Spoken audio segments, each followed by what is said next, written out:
What is up, people? Zald and Palantir here to make a video about, as you can see in the title, no surprise, Big 3, Hipsters, and Fanboys. This is basically what the video is going to be revolving around. First off, to start off, let me just give a formal definition of each of these three things, because some people might not know. By Hipsters and Fanboys, I'm referring solely to the presence of them in the anime and manga community, not just YouTube, but globally. Fanboys, of course, would be the people that idolize the Big 3, and they act like the Big 3 is the shit. The best anime and the best manga exist only in the sphere of popular culture, as far as it goes. Meaning people that idolize One Piece, Naruto, and Bleach above all other anime and manga, and definitely think they are the best shit around. That is a fanboy. That will be what I'm using the fanboy example to demonstrate. The hipster, on the other hand, is somebody who thinks that the Big 3 are not good, that there are a lot of better things to watch than the Big 3, and they constantly put the Big 3 down. Why? Because of their popularity.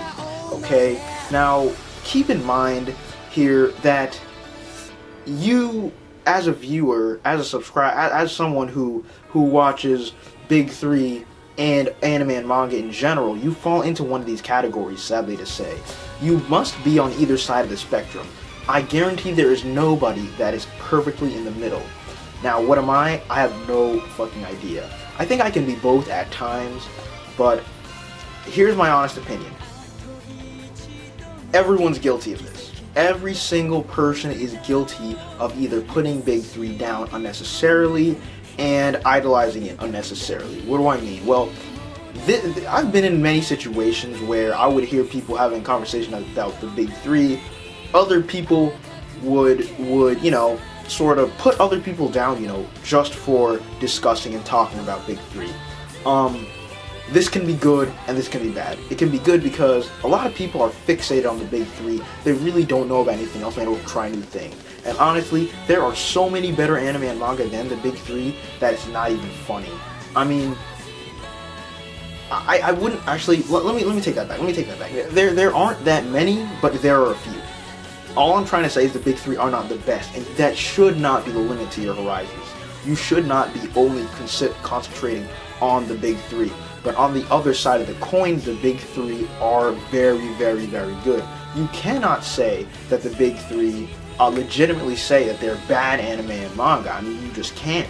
I mean, let's face it, when someone says Naruto's bad, they say Bleach is bad, they don't mean it's so horrible you can't even turn the next page. They mean that your expectations are high enough reading this anime or reading this manga or watching this anime that you would expect something a lot better caliber, which can of course make you not want to read it or watch it anymore. But point is, the Big 3 are good. You cannot tell me a legitimate argument to prove that the Naruto, One Piece, or Bleach anime or manga are terrible. You cannot do it. Why? Because they've consistently proven themselves to be desired by readers on a global scale, okay, more than most other anime and manga. So while I don't approve of people fanboying over them, I also don't approve of people unnecessarily putting them down. Another example, if you're comparing something to the Big 3 and you want to go ahead and say, oh, this anime or manga is better than the Big 3 because the main character goes through more development than all Big 3 characters. Well, let me tell you something. In general, when comparing anime and manga, did you know that character development is not necessary? I said it. Character development is not even necessary in to make an anime or manga good. Character development of the main character is not something that's required.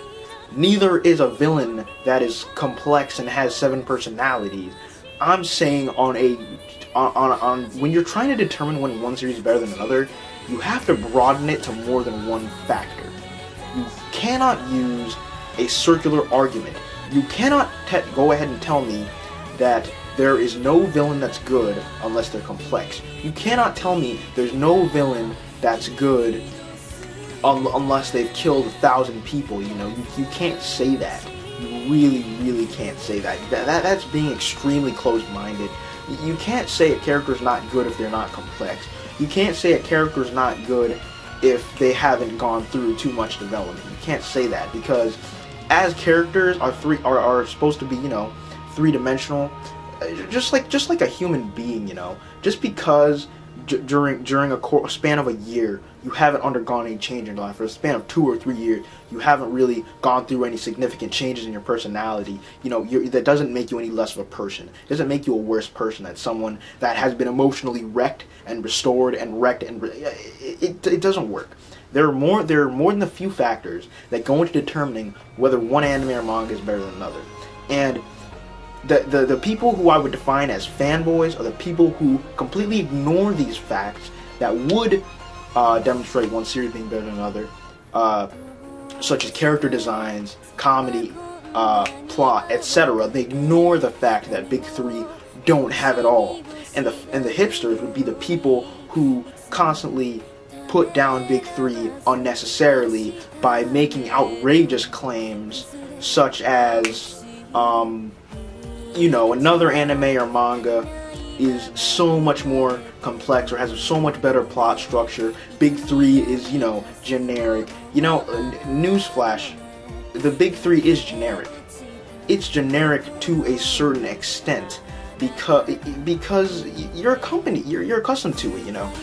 If you're accustomed to a certain plot structure, a certain story structure, and another anime and manga comes along and attempts to revolutionize it, you know, based on the same structure you've seen in the past, because let's face it now, how many stories in this world are completely original? I would go as far as to say very few stories people have come up with are completely original. If you want a story of revenge, go read Hamlet.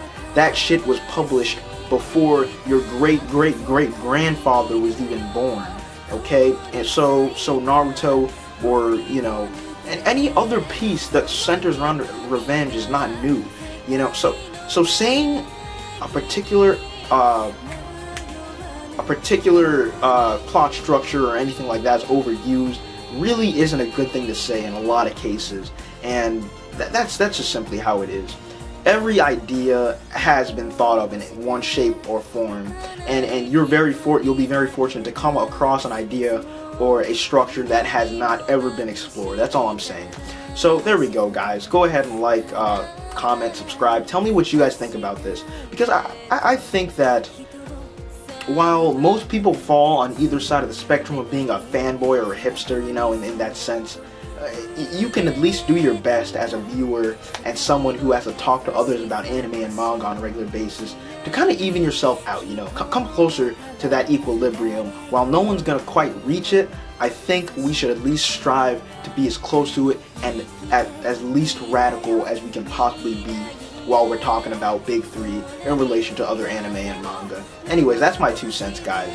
Go ahead and like, comment, subscribe. Tell me what you guys think about this. I know this is kind of a controversial topic, and honestly, if you're not mature enough to watch this without, you know, getting too emotional about what I'm saying, just don't watch it. I should have said at the start of the video, but, you know, we uncut. Anyways, guys, Alden Palantir, I'm out. Peace.